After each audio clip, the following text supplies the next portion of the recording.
Chapter 11. Cairo. The exact manner in which mental stress will affect a man's physical health is often difficult to predict. Robert Cairn was in the pink of condition at the time that he left Oxford to take up his London appointment, but the tremendous nervous strain wrought upon him by this series of events wholly outside the radius of normal things had broken him up physically, where it might have left unscathed a more highly strung, though less physically vigorous man. Those who have passed through a nerve storm such as this which had laid him low will know that convalescence seems like a welcome awakening from a dreadful dream. It was indeed in a state between awaking and dreaming that Robert Cairn took counsel with his father, the latter paler than was he wont and somewhat anxious-eyed and determined upon an Egyptian rest cure. "I have made it all right at the office, Rob," said Dr. Cairn. "In 3 weeks or so you will receive instructions at Cairo to write up a series of local articles. Until then, my boy, complete rest and don't worry, above all, don't worry. You and I have passed through a saturnalia of horror, and you, less inured to horrors than I have, gone down. I don't wonder. Where is Antony Ferrara?" Dr. Cairn shook his head and his eyes gleamed with sudden anger. "For God's sake don't mention his name," he said. "That topic is taboo, Rob. I may tell you, however, that he has left England. In this unreal frame of mind, then, and as one but partly belonging to the world of things actual, Cairn found himself an invalid, who but yesterday had been a hale man, found himself shipped for Port Said, found himself entrained for Cairo, and with an awakening to the realities of life, and emerging from an ill dream to a lively interest in the novelties of Egypt, found himself following the red-jerseyed shepherd's porter along the corridor of the train and out onto the platform. A short drive through those singular streets where East meets West and mingles, in the sudden, violet dusk of Lower Egypt, and he was amid the bustle of the popular hotel. Syme was there, whom he had last seen at Oxford, Syme the phlegmatic. He apologized for not meeting the train but explained that his duties had rendered it impossible. Syme was attached temporarily to an archaeological expedition as medical man, and his athletic and somewhat bovine appearance contrasted oddly with the unhealthy gauntness of Cairn. "I only got in from Wasta 10 minutes ago, Cairn. You must come out to the camp when I return. The desert air will put you on your feet again in no time." Syme was unemotional, but there was concern in his voice and in his glance, for the change in Cairn was very startling. Although he knew something, if but very little, of certain happenings in London, gruesome happenings centering around the man called Antony Ferrara, he avoided any reference to them at the moment. Seated upon the terrace, Robert Cairn studied the busy life in the street below with all the interest of a new arrival in the capital of the Near East. More than ever, now, his illness and the things which had led up to it seemed to belong to a remote dream existence. Through the railings at his feet, a hawker was thrusting fly whisks, and imploring him in complicated English to purchase one.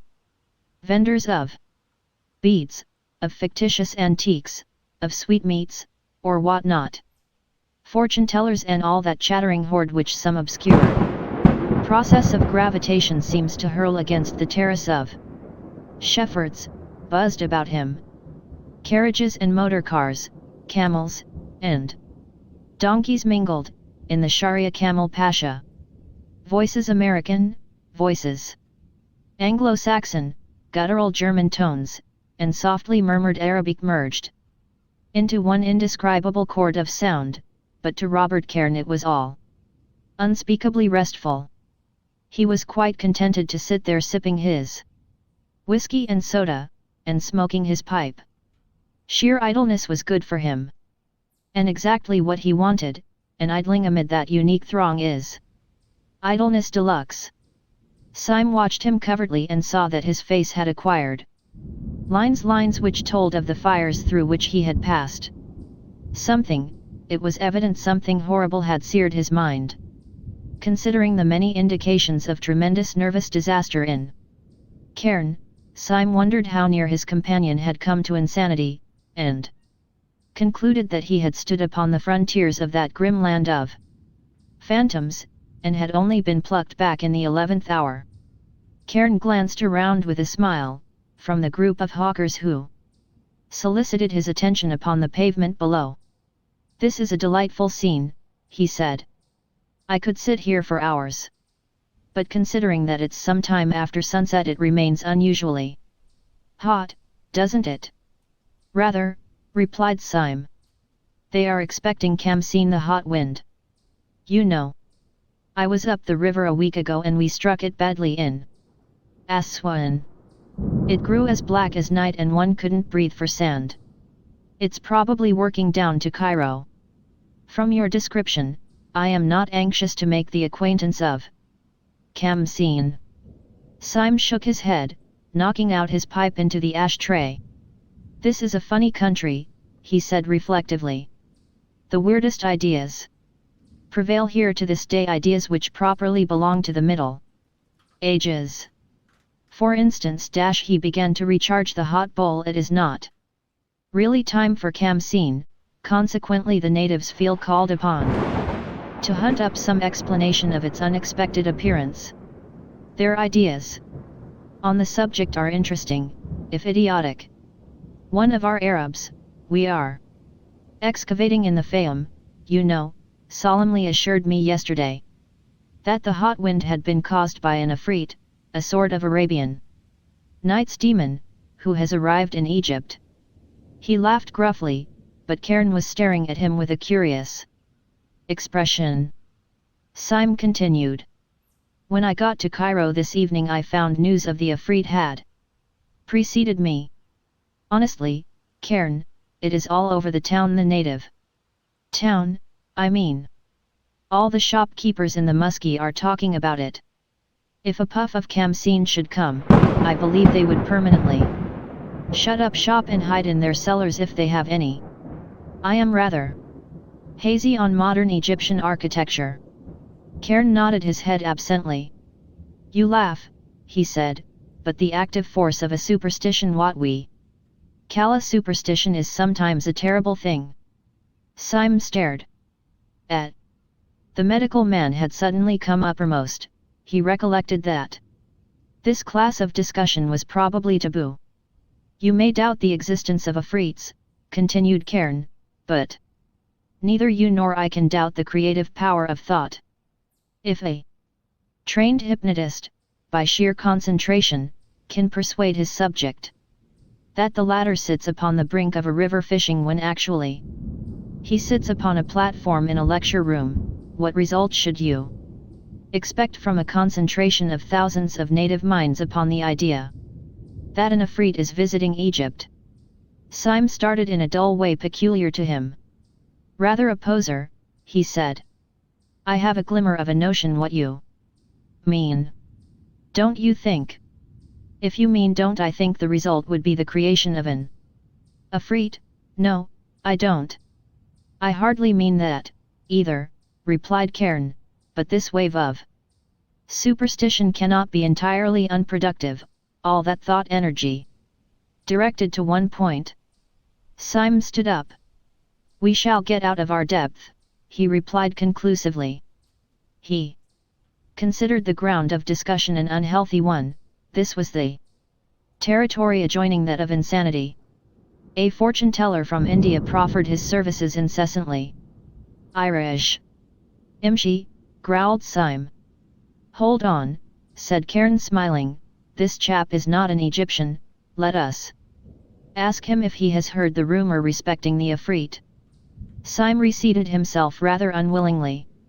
The fortune-teller spread his little carpet and knelt down in order to read the palm of his hypothetical client, but Cairn waved him aside.